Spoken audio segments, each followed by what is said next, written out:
Bonjour, vous écoutez l'épisode 70 du podcast Revue et corrigé. Cet épisode est tiré d'un billet publié le dimanche 3 mai et s'intitule « Le coup d'une vie ». Je vous ai déjà parlé de la newsletter Film Dimanche, mi-homme mi-robot, qui m'avait fait découvrir le vlog de John Krasinski il y a 3 semaines. C'était l'épisode 44. L'édition de ce matin pose une question dérangeante à souhait. Combien coûte une vie sauvée ? On parle bien du coût d'une vie, pas du coût de la vie. Je ne me suis pas trompée dans mon titre. Je vous avais épargné mes réflexions philosophiques suite aux éditions précédentes sur l'argent magique et le professeur Montagnier affirmant que le virus avait été créé en laboratoire, cette dernière n'étant malheureusement pas disponible sur le site. Mais sur l'édition d'aujourd'hui, je suis obligée de commenter. D'abord parce que, soyons honnêtes, la question traîne ici et là. Elle est dérangeante, pour certains amorale, voire immorale, mais elle se pose déjà, et va sans aucun doute se poser ou être posée encore plus à la fin de cet épisode de nos vies, si tant est qu'il ait une fin bien sûr, mais ceci est un autre débat.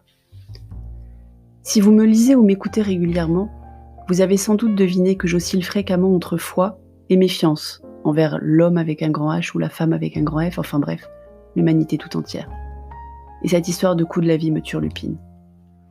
Pour être tout à fait honnête, mes réflexions sur le sujet du coût d'une vie ne m'ont pas emmené plus loin que le texte de Film Dimanche, sur ce sujet-là, particulièrement bien couvert ce matin, donc je n'ai rien à ajouter. Mais en y réfléchissant une grande partie de la journée, l'avantage de tricoter devant des séries, ça laisse le temps au cerveau de travailler en douce sans qu'on y pense, je me rends compte qu'il y a quelque chose qui me turlupine encore plus. Le fameux monde d'après. Nous sommes encore complètement dans le pendant, on est d'accord. La pandémie n'est pas enrayée, elle n'est que freinée. Tous les pays qui entament le déconfinement surveillent les chiffres comme le lait sur le feu. On n'arrive pas à se projeter plus loin que le 11 mai en France pour l'instant. Mais les médias, les philosophes, les consultants, les agences de com, les chefs d'entreprise même, vous expliquent à longueur de tweets et de publications LinkedIn à quoi va ressembler le monde d'après. J'ai eu beau regarder attentivement, je n'ai pas trouvé de personne prédisant autre chose que ce à quoi elle aspirait en fait le plus dans le monde d'avant. Ou ce qui lui fait le plus peur.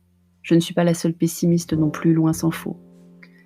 Mais à moins d'avoir des talents divinatoires dignes de Mrs. Trelawney, dans ses très bons jours, qui peut vraiment le savoir ?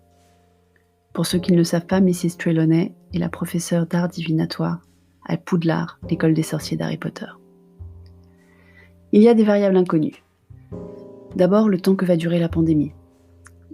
Le nombre de vagues de confinement que nous aurons peut-être à vivre. Je fais partie des pessimistes qui doutent que nous n'aurons pas à repartir en confinement après le 11 mai, même si j'espère avoir tort.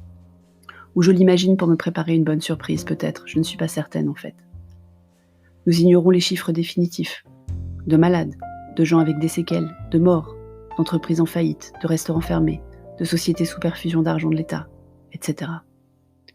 Nous ignorons la date de découverte du vaccin et sa disponibilité pour l'ensemble de la population. Et je ne parle pas de la France, je ne suis pas inquiète pour nous. On peut dire beaucoup de mal de la gestion de la Sécu, de son financement, de l'argent public versé ou non aux hôpitaux, mais on est quand même mieux soigné que dans d'autres pays. Et bien sûr la prochaine pandémie. Ce n'est pas du pessimisme, c'est juste du réalisme. Entre la fonte des glaces et les changements que l'homme avec un grand H ou la femme avec un grand F impose à la biodiversité, ce n'est pas fini. Allez, une bonne nouvelle. Pour finir sur une note plus gaie, Petit Dom a rattrapé son retard dans l'écoute du podcast.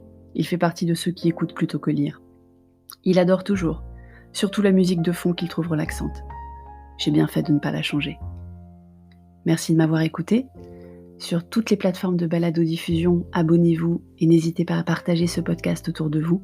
Et si vous écoutez sur iTunes, merci de laisser des commentaires avec vos étoiles, parce que Apple préfère les commentaires. Merci. Au revoir.